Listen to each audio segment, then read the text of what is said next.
Todos encontraram?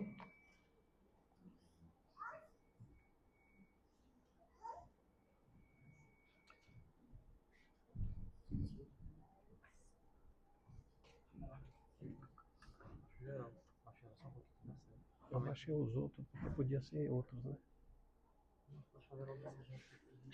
Versículos de 8 a 13.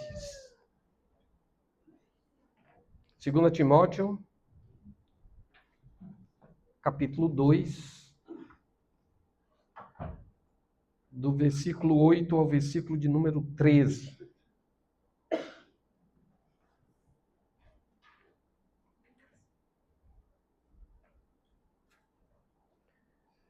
Diz assim: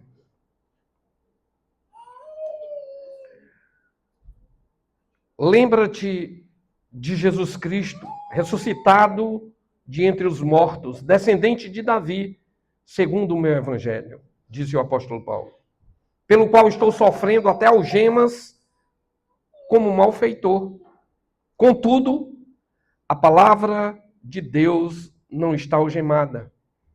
Por esta razão, tudo suporto por causa dos eleitos, para que também eles obtenham a salvação que está em Cristo Jesus com eterna glória.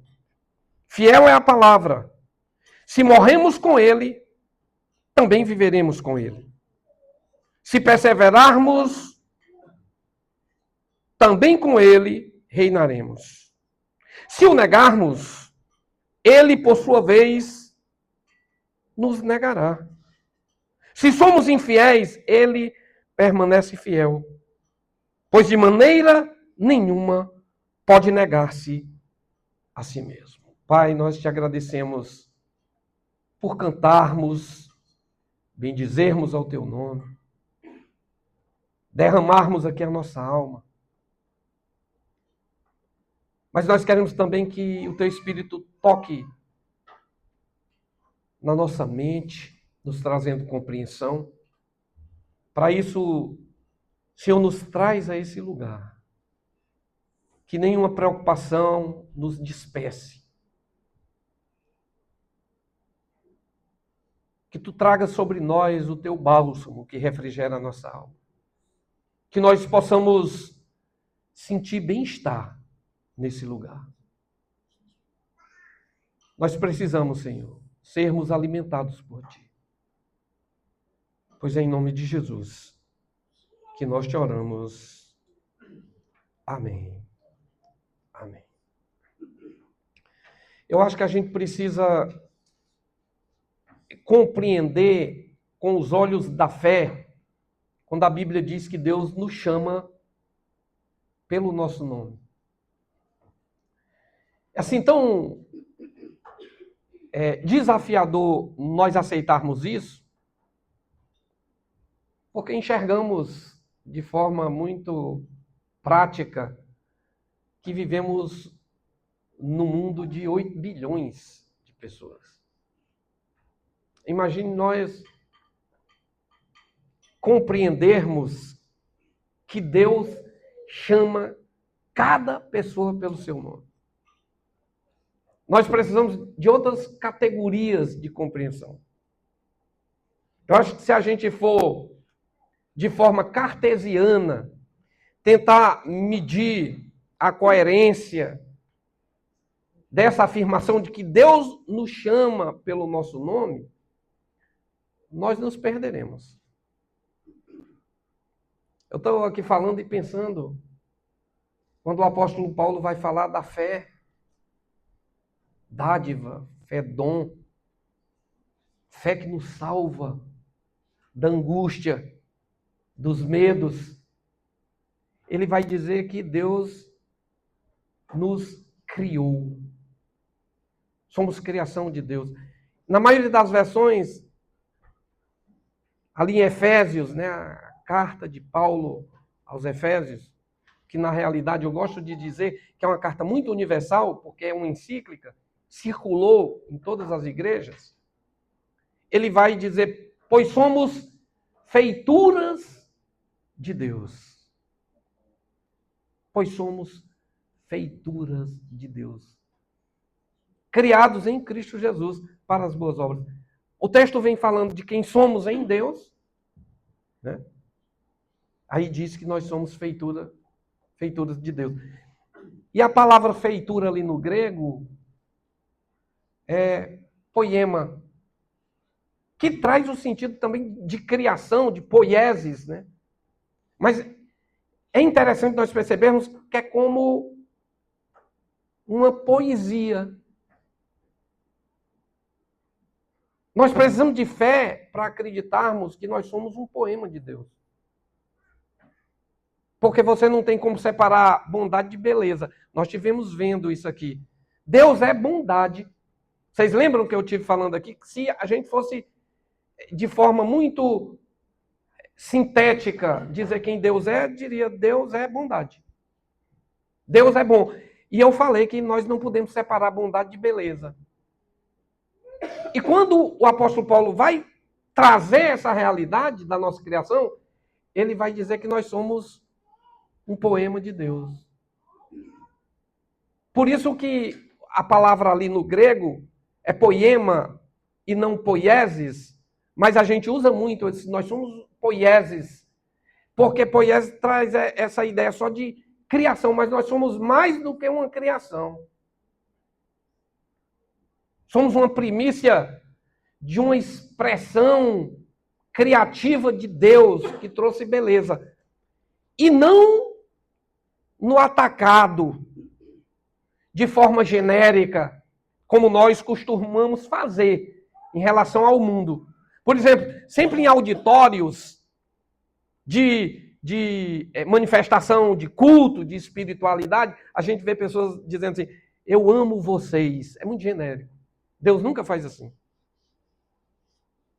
Deus, ele dá uma direção, ele encontra você. E é difícil nós compreendermos isso pela fé. Por isso que a fé que nos salva é compreendermos que nós somos um poema de Deus. Esse texto que eu estou falando para vocês, de Efésios capítulo 2, está falando o seguinte, ó, porque nós somos uma manifestação da graça de Deus. Nós nem compreendemos isso. Nós colocamos a graça num ponto de vista muito teológico e nos perdemos. Doutrinariamente, teologicamente, conceitualmente. Porque a graça é uma inerência vinda de Deus, é dom. Aí ele diz, pela graça sois salvos, mediante a fé. Isso não vem de vós, é dom, é dádiva de Deus. E aí ele emenda dizendo assim, pois sois feituras de Deus, um poema de Deus, poema, poieses, criados para a bondade, para a beleza. E eu preciso de muita compreensão, porque isso tem a ver com, eu imagino, uma escrita de Deus. Já pensou, você é como uma expressão de Deus escrita. Deus vai escrevendo, Deus escreveu a sua história. Paulo está falando do livro da vida também. Eu estou insistindo nessa história do livro da vida, porque o livro da vida, ele é muito folclórico na compreensão religiosa. O livro da vida é como se fosse um livro que Deus anotou um nome de quem vai entrar, como aqueles passaportes, né, para um check-in de, sei lá, você vai para uma recepção onde existe um convite exibível, aí você exibe e está lá o seu nome. Mas é muito mais do que isso. O livro da vida tem a ver com isso que a gente está comentando aqui, com um poema, com a nossa história. Por isso que, na minha opinião, a religião traz uma visão folclórica, só um nome no livro da vida. Mas quando se trata de livro da vida, mesmo teologicamente, em algumas tradições, tem 3 grandes compreensões no livro da vida. Né? Porque vai falar dessa coisa... e são 3 livros. na compreensão teológica. Quando se fala de livro da vida, livro do Cordeiro, vocês lembram que quando os discípulos saíram numa experiência missionária, foram enviados? Lembram disso? Jesus enviou os discípulos. Quando eles voltaram, eles ficaram felizes e começaram a contar o que tinha acontecido. Jesus diz, olha, mas não se alegrem por essas coisas, se alegrem porque vocês estão no livro da vida. E como em algumas versões diz o nome, aí a gente pratica um reducionismo, sabe? De ideia. É como se tivesse botado o nome, mas Jesus estava falando muito mais do que isso. Aí há uma compreensão de que tem o livro da vida, que Jesus falou muito, tem o livro das obras e tem o livro da memória. Eu acho muito bonito quando a teologia trata dessa coisa do livro da memória. O livro da vida, porque eu vejo um só livro. Mas a teologia traz essa interpretação de 3 livros aí. O livro da vida, o livro das obras, o livro das memórias de Deus. Das memórias de Deus, sabe? E dentro também dessa divisão vem outra divisão em 3. Sabe? Porque existem tradições que veem o livro da vida, principalmente citado no Apocalipse, como uma coisa futura. É uma coisa que é mais ou menos assim, é uma interpretação profética futura. Quando eu falar essa questão profética, você imagine que é uma manifestação para algo que está em Deus, no coração de Deus, e aí a primeira visão é que é uma coisa futura, que vai acontecer. O livro da vida. Né? Aquele livro no colo de Deus, que ninguém podia olhar para ele. E que o Cordeiro vem e é digno de pegar o livro e quebrar o selo. Vocês já viram esse texto? Então há uma primeira interpretação que é essa. Desse livro que é profético histórico. E quando eu digo profético, eu estou me referindo, inclusive, à compreensão de um pensador judeu, que é o Emmanuel Levinas, que ele diz que o profetismo é inerente do ser. Eu não estou falando nessa ideia carismática do dom da profecia. Eu estou falando de algo que está em mim e você. Inerente. Nós temos em nós impresso o coração de Deus, os sentimentos de Deus. Então, a primeira interpretação do livro da vida, compreensão, né, uma tradição diz, ó, ela é profética futura. É uma coisa que ainda vai acontecer. Tem uma outra que é profética histórica, que é a segunda, que diz assim, não, olha, essa coisa do livro da vida está se referindo a uma coisa a partir da morte de Jesus. O sangue de Jesus, essa coisa do livro do Cordeiro, já se cumpriu em Jesus. A primeira é que vai se cumprir, lá é apocalíptica. Outra é que já se cumpriu em Jesus. Jesus consuma, Pai, está entregue, está consumado. A vitória da cruz traz a expressão desse livro a partir daí, é o livro do Cordeiro. Mas tem uma terceira interpretação, que é uma interpretação eterna. Traz essa coisa da eternidade, é fora do tempo. É o livro do Cordeiro, que inclusive a Bíblia, no Apocalipse capítulo 13, vai falar, que é uma coisa que está fora do tempo. Quando veio a existência, quando Deus está criando o mundo, já está esse livro, esse Cordeiro. Ó, deixa eu ler aqui para você, diz assim, ó, vai dizer assim, que tem uma turma escritos no livro da vida do Cordeiro que foi morto desde a fundação do mundo. Está fora do tempo. Um Jesus que morreu desde a fundação do mundo. Nós já entramos na história do mundo com esse Jesus sacrificado e morto. Apocalipse capítulo 13, lá no versículo 8 você vai encontrar isso. Então a interpretação eterna é essa. É uma coisa fora do tempo, já está diante de Deus.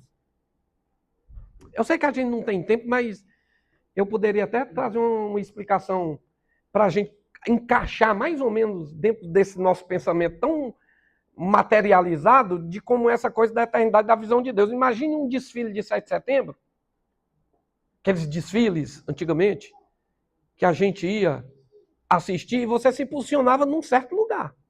Tinha gente que se posicionava, às vezes, 1 quilômetro distante de você, lá no princípio do desfile. O desfile ia passando por ele, e de repente o desfile já tinha terminado, mas tem uma turma 1 quilômetro depois que diz, não, o desfile está belíssimo. Aí alguém perguntaria, olha como é que está o desfile, está na metade. Está na metade. Para outro já terminou. Mas imagine alguém em cima de um prédio vendo o desfile, ele está vendo o começo, o meio e o fim. A eternidade é uma contemplação de algo que está fora do tempo. Dá para entender mais ou menos isso? É como se esse cordeiro, esse livro, essa escrita da minha vida, Deus já fizesse fora do tempo. Que se eu fosse ler aqui o Salmo 139, você ia ver que uns tomam como predestinação. Não vejo como predestinação. Não existe. Né? Tem uns que dizem assim, não, olha, Deus já trouxe predestinado, inclusive, quem é salvo. É uma coisa tão assim infantil, com todo respeito aos calvinistas aí, mas eu acho muito infantil. Sabe? É um argumento frouxo. Que alguém diria assim, não, então eu não tenho produção minha, tem de Deus. Deus me manipulou, me botou como um boneco, já estabeleceu tudo, ponto. Vá se entender com ele. Porque a produção não é minha, não há nada que eu faça para que possa mudar esse fatalismo. O nome disso é fatalismo. Mas o Salmo 139 vai dizer assim, versículo 16, Salmo 139. Senhor, os teus olhos me viram a substância ainda informe. Quando eu não estava formado, teus olhos já me viram. E no teu livro foram escritos todos os meus dias, cada um deles escritos e determinados, quando nenhum deles havia ainda. Aí alguém pode tomar isso aqui como uma predestinação. Mas dentro dessa visão de um Deus que está fora do tempo, é como se eu viesse encaixar cartesianamente, uma lógica mais materializada da minha compreensão, eu diria assim, é um Deus que está falando fora do tempo. Como um desfile de alguém que está lá em cima do prédio. Que traz sonhos. Ele me fez com beleza, como um poema, para eu manifestar essa beleza, agora eu posso fugir disso. Que é a divisão da história. Porque a história helênica dominava toda a compreensão de secação do mundo, e o mundo era fatalístico. Existia a sina. Aquiles tinha um calcanhar que o derrotaria. Isso é a compreensão grega, helênica. Mas vem Jesus e divide a história. Jesus diz, não, você é autor da sua história. Você tem livre arbítrio. Você pode contradizer o sonho de Deus. Porque Deus tem um livro que tem sua história, e a história são memórias de Deus, memórias na eternidade, que se você embarcar nela, esse livro vai ser escrito de forma abundante. Mas como eu já falei aqui, eu posso fugir disso e quando eu for ter com a minha história no livro da vida, está lá 5 minutos. Eu digo, é uma covardia, eu completei em março de 2026, 61 anos, e só tem 5 minutos. Você fugiu. Você fugiu do sonho de Deus, das memórias eternas de Deus. Você deu uma fugida. Por isso que eu preciso embarcar nessa coisa profética que Emmanuel Levinas falava, que um judeu chamado Abraham Heschel vai falar sobre isso e diz assim, profecia não é predizer futuro, é sentir o coração de Deus. Porque Deus tem sonhos para a sua vida nesse tempo, nesse mundo, nesse desafiador mundo que nós vivemos, nesse terceiro milênio. E que a nossa curiosidade tem que saber quais são esses sonhos para a nossa vida, porque eles são muito individuais. Deus pode ter um sonho para mim e ter outro para você. Porque Ele te chama pelo teu nome. Acredite nisso. Deus te vê como um ser demasiadamente outro, diferente de qualquer outro. Isso é um desafio da fé, nós compreendermos isso. Ele nos chama pelo nome. Ele não salta por cima do muro, no curral das ovelhas, não. Ele passa pela porta. Qual é a porta? É o livro da vida do Cordeiro. E ele nos chama pelo nome. Isso é um desafio. Porque às vezes a gente embarca numas lógicas e nós nos perdemos. Porque o livro da vida traz esses sonhos, essas memórias de Deus na eternidade. É o sonho de Deus para a minha história. E que de repente já está eternizado no livro do Cordeiro aí. O livro, eu poderia chamar o livro das memórias de Deus. O livro das memórias de Deus tem a ver com esperança. Por isso que a esperança, ela não pode ser desvinculada da fé e nem do amor. Não pode. Você nunca vai ver. O apóstolo Paulo vai falar do amor, que é a própria manifestação de Deus, que vai além de toda manifestação carismática, de dons. Você pode falar a língua dos anjos, dos homens, se não tiver amor, nada feito. Você pode ter o dom de toda sabedoria, de todo conhecimento, de toda ciência, mas se não tiver amor, porque o amor é outra coisa, é Deus, tudo sofre, tudo espera. Um amor que não se ufana, não se ensoberbece, não se ressente do mal, porque ele não pode negar a si mesmo aquilo que a gente leu agora.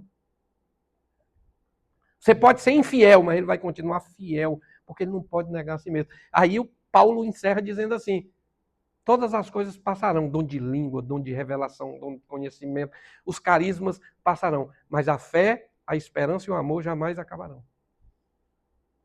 1 Coríntios capítulo 13. Porque o livro do Cordeiro tem essa coisa da esperança, e a esperança não é um olhar otimista. Veja bem, a esperança é a minha capacidade de crer que eu estou realizando algo que me trará um futuro agradável, que é um futuro de Deus. As lamentações de Jeremias, ele está perdido, envolto em circunstâncias. O rei Josias foi morto no campo de batalha por Faraó Neco. Ele está desamparado. Foi proibido de ir ao templo. Ele está amargurado. Ele diz, rapaz, é só veneno, absinto, amargor no meu paladar. Lamentações, Reclames, capítulo 3. Mas quando ele cai em si, ele diz, opa, eu quero trazer à memória o que me traz esperança. Irmãos, ele está querendo trazer o livro do Cordeiro, as memórias de Deus, porque vão colocá-lo num movimento que trará um futuro que ele e Deus deseja para ele.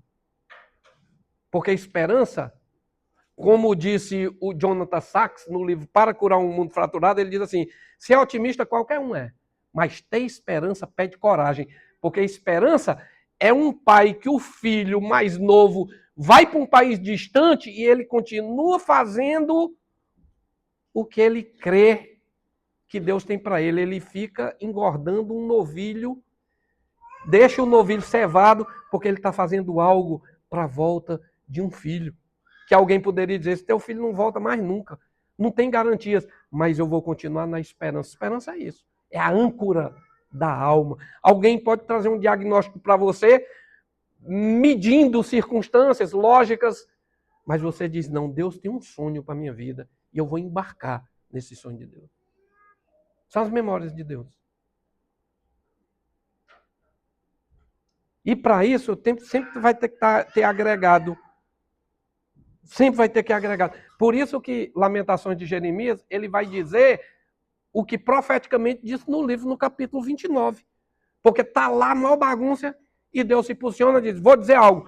Eu é que sei que pensamentos, que planos, que sonhos tem a vosso respeito. Diz o Senhor, planos de bem e não de mal, para vos dar o futuro desejável. para que experimenteis qual seja a boa, agradável e perfeita vontade dele, lá em Romanos capítulo 12. Jeremias capítulo 29, versículo 11. Aí esse texto que nós lemos aqui, eu pensei no livro da vida porque é um texto que nos desafia, que está falando de morte. Morte. Né? Eu poderia botar o tema dessa mensagem: onde está o morte, a tua vitória? Ou morte e vida. Eu não vou nem botar vida e morte. Morte e vida. A minha esperança.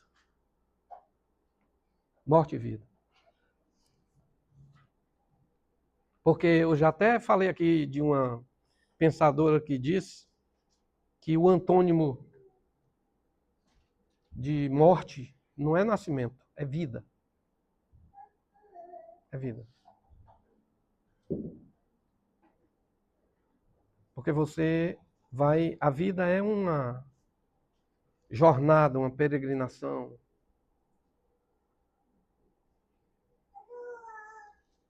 Então, eu não sei se você prestou atenção, Paulo está passando o bastão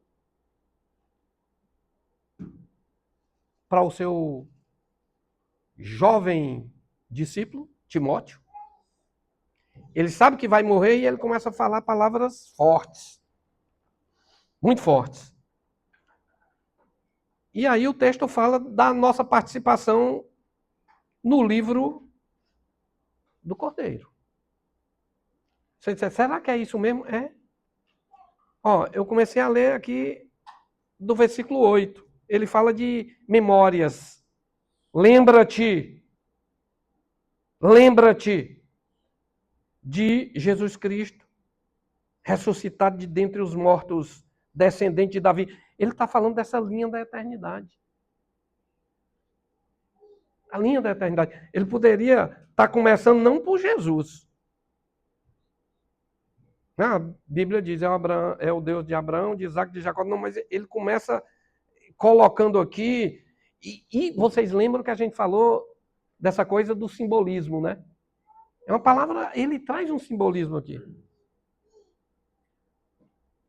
E aí ele diz assim, ó, Timóteo, você vai fazer o seguinte, você vai se posicionar, você vai trazer essa memória do Cordeiro. Esse Cordeiro que é do livro. O livro é do Cordeiro. Vocês sabem que Jesus é a nossa salvação? Porque sem Jesus, nós não teríamos como penetrar nas memórias de Deus, mas Jesus não. Nele habita toda a plenitude divina. Você olha para Jesus, o movimento de Jesus, e ele é a manifestação da graça, porque ele não precisava ter vindo. Mas o fato dele vir e eu olhar, eu digo, puxa vida, você me salvou. Eu não sabia como andar, mas clareou o caminho. Nesse misticismo do derramamento de sangue, Deus babando pelos cantos da boca, eu quero o sangue para me sentir vingado, como a porca religião faz. É fácil, né? É um negócio que quem é inteligente nem quer. Diz, não, eu vou atrás de outro misticismo, aí se apega a outro, né? Muito místico. Jesus derramou seu sangue porque ele é essa expressão desse cordeiro do livro. Que você vai entender quando a gente começar a falar, tem sangue pelo meio. Tem sangue. E o sangue traz beleza. Por isso que Nietzsche dizia assim, ó, eu gosto do livro que é escrito com sangue. Tem beleza. Tem preço. É caro. E aí, ele vai dizer para Timóteo, ó, você vai fazer o seguinte, você vai trazer essas memórias do Cordeiro. Esse Cordeiro que é ressuscitado, não no vento. Não no vento. Eu preciso explicar isso aqui, porque senão a gente se perde. Quando a Bíblia diz assim, ó, Paulo escrevendo, né, a sua primeira carta aos Coríntios, que nem foi aceita, porque Paulo traz essa loucura, e ele começa dizendo, ó, é loucura, turma. É loucura para os que se perdem, mas para nós que cremos, é poder de Deus. Aí ele vai falar da morte e diz, onde está a morte, a tua vitória? Onde está a morte, o teu aguilhão? E ele vai falar de uma morte que tentou tirar esse cordeiro de cena, mas não conseguiu. Porque ele não ressuscita só no céu. Porque eu costumo dizer, se Jesus tivesse ressuscitado só no céu, a morte teria tido vitória. Mas ele ressuscitou no livro da vida. Você faz parte do livro da vida. Ele não ressuscitou de qualquer jeito. Você faz parte das memórias de Deus. Ninguém tira. Por isso que a gente está falando de Jesus mais de 2000 anos depois da crucificação dele. Porque tem memórias aqui entre nós, cartas vivas. Não é letra, são vidas. Cartas vivas. Vós sois cartas vivas. Que são expressões do livro do Cordeiro. Aí ele vai dizer assim, ó, esse Jesus que foi morto, ele é descendente de Davi, que ele ressuscitou segundo o Evangelho, que nós já falamos aqui do Evangelho, lembram? Aqui na carta de Timóteo, a gente falou do Evangelho, foi um versículo que a gente teve um domingo aqui, que a gente falou sobre ele. Que depois nós vamos passar por tudo isso aqui de novo, porque é necessário. Ninguém aprende a tocar piano aprendendo, olha, está aqui um acorde e tal. Não, você vai ter que passar por ele várias vezes. Nós temos nosso habilidoso irmão aqui que mostrou, né, os dedos. Eu tentei até acompanhar os dedos dele, mas ia dando um nó nos meus olhos, mas tudo bem. Ninguém faz isso de uma vez só. Não é não, Célio? Tem que passar várias vezes. Aí aqui nós vamos passar algumas vezes. Porque ele vai dizer, ó, segundo o meu evangelho, pelo qual estou sofrendo até algemas e prisões. Porque, irmãos, não existe beleza sem essa coisa da morte. Os processos de morte. Porque quando eu digo para um amigo meu, ó, eu estou disposto a dar minha vida por você, não é só essa morte que entra num caixão e se enterra, não. São processos de morte, sacrifício. Ele diz, estou sofrendo até algemas e prisões. Porque você nunca vai ver uma biografia de alguém que teve uma vida mansa. Moleza, hein? Martin Luther King está aí na história das biografias. Mas ele disse, o homem ou a mulher que não está preparado para morrer, também não está preparado para viver. Porque viver traz processos de morte. A verdadeira vida. Que é até o contrário. Quando a gente for aqui afunilar mais um pouco, não começa na vida, começa na morte para se ter vida. Você não vai na vida para experimentar a morte, não. Você vai na morte para você experimentar a verdadeira vida. Aí ele está dizendo aqui, pelo qual estou sofrendo algemas, como um malfeitor, contudo, a palavra de Deus não está algemada. E por esta causa, e na maioria das versões é razão, mas é a causa do amor. A causa da revelação do coração de Deus. Estais vós arraigados e alicerçados em amor nessa causa, para conhecer as dimensões, a altura, a profundidade, a largura, conhecer todo o coração de Deus, toda a plenitude de Deus, não é assim que diz o texto? E Paulo está falando sobre isso. A causa, por causa, essa causa dos eleitos, para que também eles obtenham a salvação que está em Cristo Jesus com eterna. Essa visão do livro fora do tempo, na eternidade, da eterna glória. Glória e imagem de Deus. Aí eu queria me deter aqui só num ponto, porque a gente não, se eu for correr muito aqui, a gente não compreende. Mas eu queria ficar só nesse ponto aqui que ele diz assim, fiel é a palavra. E que palavra é essa? Que diz assim, se já morremos com ele, também viveremos com ele. Ele não disse, se vivemos com ele, morreremos, não. É se morrermos, aí vem a vida. Se perseverarmos, também com ele reinaremos. Interessante que o livro do Cordeiro, que vai dizer lá no Apocalipse, é um livro que eu digo que ele aconteceu na eternidade, mas está acontecendo, porque é uma manifestação do reino de Deus em você, na vida aqui e agora. A eternidade, ela acontece aqui e agora. Aí ele diz assim, ó, se o negarmos, por sua vez, ele também nos nega, porque a minha negação faz com que ele desapareça na minha vida. Não é um movimento de lá para cá, é daqui para lá. E aí ele vai dizer assim, para que você não pense que é um movimento de birra de Deus. Porque ele diz assim, se formos infiéis, porém, compreenda, se formos infiéis, Deus permanece fiel. Porque ele é santo. Ele não pode negar a si mesmo. Ele faz vir o seu sol sobre bons e maus e vir sua chuva sobre justos e injustos. E aí está a perfeição. Então a primeira coisa que eu quero apontar aqui, o que Paulo está querendo passar, porque são muitas coisas, mas tem uma coisa aqui clara, que salta quando a gente lê esse texto, é que Paulo está dizendo assim, ó, para se experimentar a verdadeira vida, primeiro é necessário experimentar processo de morte. De morte você precisa morrer. Para se viver é necessário experimentar processo de morte, não tem jeito. O versículo 11 ele vai dizer isso aí. Fiel é a palavra. Se já morremos com ele, certamente também viveremos com ele. Porque há uma inversão de ideias. A religião quer que você experimente, né, aquela vida. Eu vou até Deus para que tudo fique fácil, esses processos de morte desapareçam. E não vai desaparecer. Porque primeiro eu vivo e só depois eu morro, isso é folclore. Primeiro eu começo processos de morte. Aí só depois, por isso que a Bíblia vai dizer assim, ó, se o grão de trigo cair na terra e não morrer, fica ele só. Mas se morrer, produzirá grandes frutos. E quando você vai ver o texto desse grão de trigo, eu posso até ler aqui para você ver como é interessante. É João capítulo...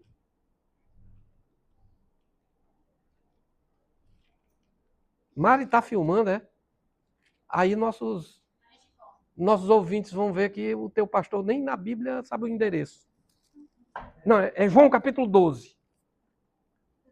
João capítulo 12.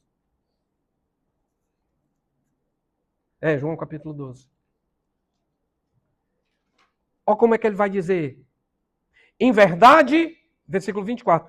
Em verdade vos digo, se o grão de trigo caindo na terra não morrer, fica ele só. Mas se morrer, produzirá muitos frutos. Versículo 25. Quem não perder a sua vida por a causa, não vai dar certo. Porque ele diz, quem ama a sua vida, perdê-la-á. Você tem que se lançar num processo de morte. Mas aquele que estiver disposto a perder a sua vida, nessa saga, nesse mundo, preservá-la-á para a vida eterna. Aí a turma pensa assim, não, você se priva da vida e aí ganha como prêmio lá depois que você morrer. Não, a eternidade começa aqui. Ele vai dizer assim, lá em Mateus, vai dizer assim, olha, aquele que tentar ganhar a sua vida, poupar, eu vou me poupar na vida, vai se dar mal, vai perdê-la. Você tem que ir com intensidade. E para viver com intensidade tem que ser pela causa. E a causa é o amor. E o amor e a morte andam bem pertinho. Se você amar alguém, meu amigo, você vai experimentar processo de morte. Não tem jeito. Até porque eu costumo dizer, o amor, ele tem um endereço. O amor, ele vai em direção ao sofrimento. Eu acho que é por isso que a turma agrega tanto essa palavra paixão ao amor. Porque paixão vem de patos, que é sofrimento. Paixão de Cristo, sofrimento de Cristo. Porque amor traz sofrimento, processos de morte. Eu costumo exemplificar com a mãe que ama um filho, e o amor da mãe vai encontrar primeiro o filho torto. Porque o filho retinho, a mãe só curte o filho. Porque o amor são para os momentos de tensão. Eu costumo dizer, todas as vezes que a Bíblia vai falar de amor, fala de sofrimento. O amor tudo sofre, tudo crê, tudo espera, tudo suporta. E o texto poético que fala do amor lá em Cantares diz, as muitas águas não poderiam apagar o amor. As torrentes, o momento das enchentes, das correntezas. Porque a vida vem, né? E às vezes, nesses processos de amor e morte, ela nos pega e muitas vezes a gente diz assim, será que eu vou sobreviver? Aí Deus diz, as muitas águas não vão apagar esse amor. Quando passares pelas águas, porque você não está largado às traças, não. Deus escreveu a sua história no livro da vida, da eternidade. Vai dar certo, não tem como dar errado. Eu não estou falando aqui de triunfalismo barato, não. Eu estou falando de sonho de Deus. Quando passares pelas águas, Isaías, elas não te submergirão, mas você vai passar pelas águas mesmo. Tem água, tem torrente. Quando passares pelo fogo, as suas chamas não arderão em ti, mas vai estar no fogo. É fogo. Não é porque a gente tem um folclore de achar que visitação de Deus vai nos livrar das enchentes, dos transbordados dos rios, dos fogos. Não livra, não. Ele livra Sadraque, Mesaque e Abidnego no fogo, na fornalha. Não é da fornalha, é na. Ele não vai te livrar do fogo, ele vai te livrar no fogo. No fogo. Sempre. Sempre. Porque Jó, ele não é livre dos processos de morte, ele é livre nos processos de morte. A história de Jó é uma fuga teológica, ninguém quer tocar nele. Porque quem está com Deus é Jó. Não são os amigos de Jó. Jó é que está fazendo história, escrevendo o seu nome no livro da vida. É ele. É ele. Ele passa por processo de morte como possibilidade da verdadeira vida chegar até ele. E, rapaz, é tão interessante que Jó, mesmo na sua falta de compreensão, ele não tinha os clarões que nós temos hoje, mas quando a gente vai ver aqui Jó falando sobre isso, ele... se eu ler isso aqui de Jó, o que é que você entende? Eu não queria nem induzir você, sabe? Porque ele fala de uma coisa que diz assim, o amigo dele, o Bildade, vocês sabem, eu não sei se vocês já viram o diálogo, ele está sendo acusado, mas ele tem uma convicção de que ele está fazendo história com Deus, tem memórias de Deus na vida dele. Aí ele diz assim, quem me dera, olha o que é que Jó diz, quem me dera que fossem escritas agora as minhas palavras, palavras de vida. Quem me dera fossem gravadas em livro. Eu acho que ele está tendo aqui um flash de revelação. Gravadas no livro. Que com pena de ferro e com chumbo, para sempre, fossem esculpidas na rocha. Que ninguém pode apagar o livro da vida, a Bíblia diz. E ele fala numa rocha, que é muito simbólico. A rocha é Jesus. Aí você diz, rapaz, que forçaçãozinha de barro você está fazendo? Pois leia o outro versículo, que está aí. Leia aí o 25, porque eu li o 23 e o 24 do capítulo 19 de Jó, mas o 25 é, por quê? Sabe por quê que eu quero que essas palavras de vida sejam escritas, gravadas no livro, com pena de ferro, de chumbo, para sempre, na rocha? Porque, versículo 25, eu sei que o meu Redentor vive e por fim se levantará sobre a terra. Quem é? Não é o Cordeiro que tem o livro, não? Não é Jesus que ele está falando? Lá no Antigo Testamento. Ele está falando porque Deus conta com Jó. Está lá, meu irmão, você não foi feito por acaso. O apóstolo Paulo diz que Deus vai colocar você como um espetáculo para os anjos aprenderem acerca de quem Deus é quando você se movimenta na causa, na vida, com processos de morte. Você experimenta processos de morte, perseguições, açoites. E você sai com beleza e bondade na vida, sem pagar o mal com o mal. Deus pega os anjos e diz, olhe lá, para você aprender. Você vai aprender sobre generosidade. sobre perdão, sobre muitas coisas, quando esses do livro da vida são milhares e milhares, diz o Apocalipse, de todas as raças, tribos, nações. Todos aqueles que estão dispostos. Olhe lá meu servo Jó. Não olhe para os amigos dele não, que estão falando sobre Deus, teoricamente, religiosamente. Olhem para ele no movimento da vida, nos processos de morte. Porque muita gente pode começar a criticar aí a sua vida, com outras lógicas, né? Seja besta não. Não, persevere, meu irmão. Persevere. Porque num desses dias, você vai ouvir um brado do alto dizendo: onde está o morte, a tua vitória? Onde está o morte, o teu aguilhão? Onde está o morte? Eu quero encerrar lendo isso aqui. Capítulo 15 da primeira carta. Porque vale a pena. O seu trabalho não é vão. Esses seus processos de morte não vão ser em vão. Se o grão de trigo cair na terra e não morrer, fica ali só. Mas se morrer, não vai ser em vão. Produzirá grandes frutos. Você vai passar o bastão. Você vai passar o bastão.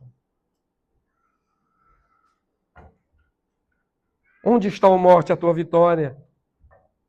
Onde está a morte? Porque quando esse corpo corruptível se revestir de incorruptibilidade, é o capítulo 15, a partir do versículo 54 da primeira carta aos Coríntios. E o que é mortal se revestir de imortalidade, então se cumprirá a palavra que está escrita: tragada foi a morte pela vitória. Porque na hora que você embarcar nos sonhos de Deus, a morte foi tragada. Porque os processos de morte vão passar a florescer e manifestar vida. Não tem mais morte. São vidas. Onde está a morte, a tua vitória? Onde está a morte, o teu aguilhão? Graças a Deus que tem nos dado vitória por intermédio do nosso Salvador Jesus Cristo. Portanto, finalmente, irmãos, meus amados irmãos, sede firmes, perseverantes, inabaláveis e sempre abundantes na causa do Senhor, sabendo que no Senhor esse livro do Cordeiro, o Cordeiro da vida, o vosso trabalho não é vão. Então quero orar por você. Eu quero desafiar você a ter essa curiosidade de saber o que Deus tem sonhado para você. Porque todas as vezes que Deus chamar o seu nome, Ele está falando na sua história. E de uma forma muito particular. Por isso é Ele que vai cuidar de você, Ele que vai alimentar a sua alma, Ele que vai te animar. E é isso que Paulo está falando aqui para Timóteo. Então eu quero orar para Deus nos dar lentes para enxergarmos como Ele. Esse é o conceito de fé. É a mais bela definição de fé. Fé é a minha forma de enxergar com as lentes de Deus. Então eu quero orar para que você comece a enxergar. Quem sabe segunda-feira você começa a ter visões de uma lógica que traz esses processos de uma semente que está disposta a morrer, a florescer e gerar vida. Pai, eu quero colocar diante de Ti a nossa comunidade, os nossos amados irmãos, aqueles que não puderam estar aqui. Que o Teu Espírito esteja falando, convencendo, porque é o Teu Espírito que nos convence de todas as coisas. Eu quero Te pedir, Senhor, acende os Teus sonhos nos nossos corações. Que nós possamos escrever essa bonita e bela história que nasceu desde a fundação do mundo, que está manifestada no Teu livro, no livro do Cordeiro. Vem sobre nós, Senhor, pois esse é o nosso desejo. Toca nos nossos pensamentos, que esse culto seja uma expressão racional do nosso desejo de sermos transformados, não pelo nosso século, mas transformados pelo teu coração, para que experimentemos qual seja a tua boa, agradável e perfeita vontade nas nossas vidas. Pois é em nome de Jesus que nós choramos. Amém. Amém.